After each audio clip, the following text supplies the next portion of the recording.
এখনো আসছে না। ভিডিওটা এদিকে মনোযোগ সহকারে রাক্ষসের সংখ্যা দেখবেন, বেড়ে গেলে আশা করি ভালো সকলের লাগবে। বিপদ।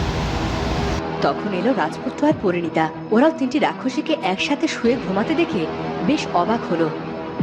পরিণীতা, এখন আর সময় নেই।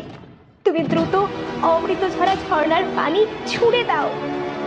পরিণীতা ওরা এগিয়ে গেল। পথে ওরা দেখতে পেল একটা বাচ্চাকে। বাচ্চাটির নীল চোখ আর দেখতে বেশ ভয়ঙ্কর।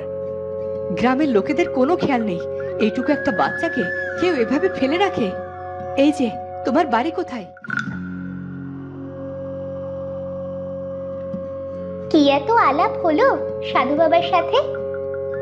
কি গো, তোমার চোখে মুখে কেমন চিন্তার ছাপ? কি হয়েছে? সাধু বাবা বললেন, এই ছেলেটিকে স্বাভাবিক জীবন ফিরিয়ে দেওয়া সম্ভব, কিন্তু সেই পথ বড্ড দুর্গম। চোরাবালির সমুদ্র পেরিয়ে সেখানে যেতে হবে।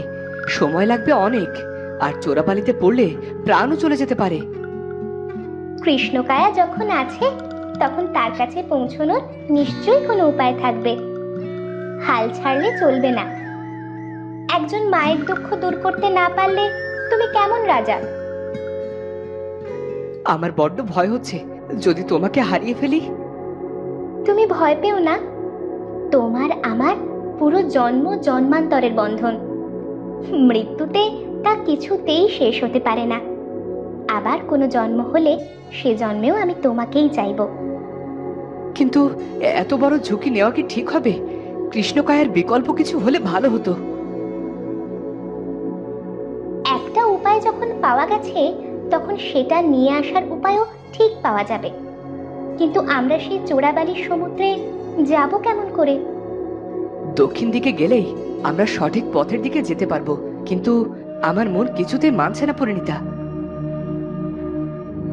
চলো তো, তুমি শুধু শুধু চিন্তা করো। ভাগ্য নিশ্চয়ই আমাদের সহায় হবেন। তখন রাজপুত্র আর পরিণীতা এগিয়ে চলল। ওরা কিছুটা এগিয়ে দেখতে পেল একটা পরী কাঁদছে। কি হবে এবার, কি হবে? তাকে না পেলে যে পরিরাজ্য শেষ হয়ে যাবে। কে রক্ষা করবে আমাদের? তুমি এভাবে কাঁদছো কেন? কি হয়েছে? আমাদের পরিরাজ্যের দখল নেবে এক পিশাচ, তাই তো আমি কাঁদছি। পিশাচ কেন তোমাদের রাজ্যের দখল নেবে? পিশাচ সেটা কিছুতেই করতে পারে না। তাছাড়া পরীরা তো মায়া জানে। তাহলে এই পূর্ণিমায় আমাদের উত্তর পরিরানী তার পূর্ণ শক্তি পাবে। তার শক্তি আরো দ্বিগুণ হবে যদি সে পূর্ব পরিরাজ্যের রাজকুমারকে বিয়ে করে। কিন্তু সেসব আর হলো না। কেন হলো না? তুমি আমাদের সব খুলে বলো। আমরা সব পরীরা খুব খুশি ছিলাম। আমাদের পরিরাজ্যে যে বিয়ের আমেজ চলছিল। কিন্তু এক বদমাশ পিশাচ সব শেষ করে দিল। সে আচমকা হামলা করে পরিরানী আর রাজপুত্রকে তার সব শক্তি দিয়ে পুতুল বানিয়ে দিল, আর নিজে কোথায় যেন পালিয়ে গেল। সব চোখের পলকে ঘটে গিয়েছিল। আমরা কিছুই করতে পারিনি। পরিরানীকে এখন তার রূপে ফিরিয়ে আনতে হলে কি করতে হবে? পূর্ণিমার আগে রাজপুত্রের সাথে তার বিয়ে দিয়ে দিতে হবে। তবে দেরি করছো কেন? বিয়ে দিয়ে দাও। সমস্যা তো সেখানেই। পরিরাজ্য থেকে রাজপুত্রের পুতুল চুরি করে পালিয়ে যায় পিশাচ। শুনেছি সেটা আছে চোরাবালির সাগরে। কিন্তু কিন্তু কি? চোরাবালির সাগরে গিয়ে পুতুলটা নিয়ে এসো আর পরিরানীর সাথে বিয়ে দিয়ে দাও। যত সহজে তুমি ভাবছো ব্যাপারটা তত সহজ নয়। কোনো পরী সেখানে গেলে সে ঝলসে যাবে। তবে কোনো মানব রাজকন্যা যদি ওই চোরাবালির সাগরে গিয়ে রাজপুত্রের পুতুলটি নিয়ে আসে, তবেই পরিরানীর সাথে বিয়ে দেওয়া সম্ভব, আর পরিরাজ্যকেও বাঁচানো যাবে। আমি একজন রাজকন্যা, আর আমি জানি পিচাসটা কোথায় আছে। আমি ওকে শেষ করব বলেই কৃষ্ণকায়া নিতে যাচ্ছি। কিন্তু পরিরানী বাদে কেউ ওই কৃষ্ণকায়ায় হাত দিতে পারবে না। যে ওই কৃষ্ণকায়াতে স্পর্শ করবে সে চিরকালের মতো পাথর হয়ে যাবে। তাহলে এখন আমি কি করব? একজন অসহায় মাকে আমি কিভাবে সাহায্য করব? সে যে আশায় বুক বেঁধেছে তার সন্তান সুস্থ হবে, তারা আবার গ্রামে থাকার অনুমতি পাবে। যদি তুমি আমাকে রাজপুত্রের পুতুলটি উদ্ধার করে দিতে পারো তবেই তুমি কৃষ্ণকায়া পাবে। আর আমি জানি কিভাবে ওই চোরাবালির সাগর পাড়ি দিতে হয়।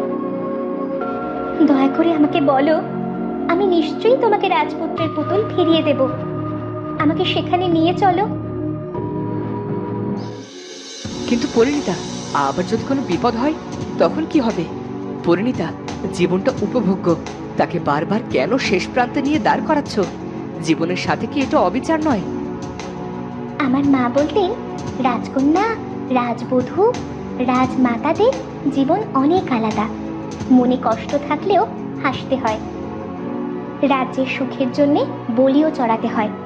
জীবন এমনই। আমাদের জীবন কখনো শুরুই হয়নি পরিণীতা, তার আগেই এভাবে শেষ হয়ে যাবে? আমার মন বড্ড কুগাইছে। তুমি না রাজপুত্র? রাজপুত্ররা তো বীর, তাদের এত নরম মনের হলে চলবে কি করে? তোমার কিছু হলে 7 রানীর আর মহারাজের কাছে আমি কি জবাব দেব? আমার জন্যই তো আজ তোমার এই অবস্থা। রাজকন্যা, রাজবধূ হওয়ার পরেও মনের জীবন কাটানো। এই জীবন মোটেও মন্দ নয় রাজপুত্র। আর কোনো কথা নয়, চলো। পরি, তুমি আমাদের চোরাবালির সমুদ্রে নিয়ে চলো। পরি তখন রাজপুত্র আর পরিণীতাকে সাথে নিয়ে উড়ে চলল চোরাবালির সমুদ্রে। চারদিকে শুধু বালি আর বালি, দূরে কিছু একটা পড়ে থাকতে দেখা যাচ্ছে। এটাই সেই চোরাবালির সমুদ্র। তবে এটা পার হওয়ার একটা নিয়ম আছে। সেটা না মানলে তুমি কখনো ওপারে যেতে পারবে না। কেমন নিয়ম? সূর্য অস্ত যাওয়ার সময় দ্রুত গিয়ে তোমাকে ওই পুতুলটি নিতে হবে। তারপর সারা রাত অপেক্ষা করে ভোরবেলায় ফিরে আসতে হবে, সূর্যের আলো ফোটার সাথে সাথে। সূর্যের কোনো ছায়া পড়লে তুমি কিন্তু আর আসতে পারবে না। বেশ, তাই হবে। তবে এখন শুধু সূর্যের অস্ত যাওয়ার অপেক্ষা। তখন ওরা অপেক্ষা করতে শুরু করলো। বেশ কিছুক্ষণ পর সূর্য অস্ত গেল। শুভ সময় এসে গেছে, যাও।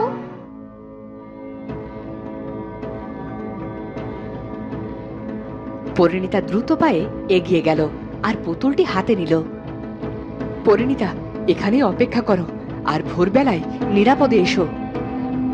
হাতে সময় আছে, আমি ঠিক ফিরে আসবো। পরিণীতা আসতে আসতেই সময় চলে গেল। বসে পড়ো পরিণীতা। বসে থাকলে এই চোরাবালি তোমার উপর কোনো প্রভাব ফেলবে না। কিন্তু ততক্ষণে দেরি হয়ে গেছে। পরিণীতার পা বালিতে আটকে গেছে।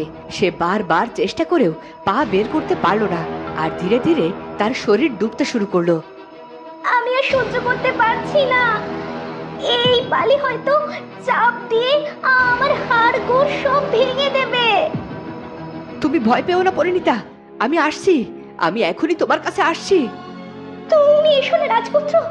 তুমি এখানে এলে এই বালি তোমাকেও গ্রাস করে নেবে। আমি কিছুতে এভাবে হাত গুটিয়ে তোমার কষ্ট দেখতে পারবো না পরিণীতা। আমরা শপথ নিয়েছিলাম সব সময় একে অন্যের পাশে থাকবো। পাশেই তো আছি রাজপুত্র, চিরকাল থাকবো। তবে তুমি এখানে আসবে না।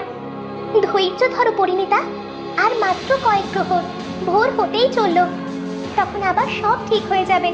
ভয় পেও না, মনে রাখো তুমি পারবে, তোমার কিচ্ছু হবে না। আর রাজপুত্র, আপনি দয়া করে ধৈর্য ধরুন। কয়েক প্রহর পর ভোরের আলো ফুটতে শুরু করলো। সব আবার শান্ত হয়ে গেল। রাজপুত্র ছুটে গিয়ে পরিণীতাকে তুলে নিল। তারপর দ্রুত ফিরে এলো পরীর কাছে। এই নাও তোমাদের রাজপুত্রকে। কিন্তু রাজকন্যা কোথায়? এবার চলো পরী রাজ্যে। বিয়েটা আজই হতে হবে, কারণ আজ পূর্ণিমা। এরপর তারা তিনজন গেল পরিরাজ্যে। পরিরাজ্যে তখনও শুনশান নীরবতা, কোথাও কেউ নেই। পরিরানীর কাছে রাজপুত্রকে রেখে পরি মালা বদল করিয়ে দিল, আর চোখের পলকে পুতুল দুটো মানুষের মতো রূপ ধারণ করলো। রাজকুমার, তোমার এতদিন নিশ্চয়ই অনেক কষ্ট হয়েছে। আমি তো ভাবতেও পারিনি পূর্ণিমার আগে আমরা আবার এক হব। তবে এই মেয়েটি না থাকলে আমরা কখনো এক হতে পারতাম না। তোমাদের অনেক ধন্যবাদ, তোমাদের জন্যই আমরা আবার এক হলাম। না পরিরাজা, আমরা নই, বরং এই পরী আমাদের সাহায্য করেছে। আমরা তো ছুটছিলাম কৃষ্ণকায়া নেওয়ার জন্য। আমাদের রাজ্যের এক প্রজার ছেলের শরীরে বাস করে ভয়ানক এক পিচাস, তাকে পিচাস মুক্ত করতে হবে। তোমরা একটু অপেক্ষা করো, আমি এখনই আসছি। তখনই পরিরানী কৃষ্ণকায়া হাতে নিয়ে আসে আর পরিণীতার হাতে দেয়। ধন্যবাদ পরিরানী, আমাদের এবার দয়া করে বিদায় দিন। আমরা আমাদের রাজ্যে ফেরত যেতে চাই। নিশ্চয় যাবে, তবে তোমরা এই পরিরাজ্যের রাজ অতিথি। খালি হাতে তোমাদেরকে যেতে দেব কেমন করে? এখানে ধন সম্পদের কোনো অভাব নেই। বলো তোমরা কি চাও? আমাদের যা পাওয়ার ছিল আমরা তা পেয়েছি রাজা, আপনাকে ধন্যবাদ। এবার আমাদের ফিরে যাওয়া উচিত। আমিও যাব তোমাদের সাথে। ওই পিচাস একবার মুক্তি পেলেই আমি ওকে শেষ করে দেব। ও আমাদের অনেক কষ্ট দিয়েছে, আর নয়। আমিও যাব। আমি আপনাদের ফেরার অপেক্ষায় রইলাম পরিরানী। তবে একটা অনুরোধ করতে চাই। তুমি নিঃসংকোচে বলো পরি জাসমিন, কি বলতে চাও? পরিণীতা আর রাজপুত্র খুব সৎ মানুষ। ওদের ভবিতব্য ওদের কেউ ক্ষতি করতে চাইবে পদে পদে। তাই পরিরাজ্য ওদের জন্য উন্মুক্ত করে দেওয়া হোক। ওরা মনে মনে পরিরাজ্যের কথা বললেই ওরা পরিরাজ্যে চলে আসতে পারবে। তথাস্তু, তুমি বেশ ভালো বলেছো পরিরানী, তাই হবে। ধন্যবাদ আপনাদের, আপনাদের কথা আমাদের মনে থাকবে। তো বন্ধুরা, এবার কি পরিরানী আর পরিরাজা পিশাচকে হারাতে পারবে? পরিণীতা আর রাজপুত্রের কি আবারও বিপদ আসতে চলেছে? সেটা জানবো আমরা পরের পর্বে। আর আজকের ভিডিওটি ভালো লাগলে অবশ্যই চ্যানেলটি সাবস্ক্রাইব করে বেল আইকনটি বাজিয়ে দিও। দেখা হচ্ছে পরের ভিডিওতে। ধন্যবাদ।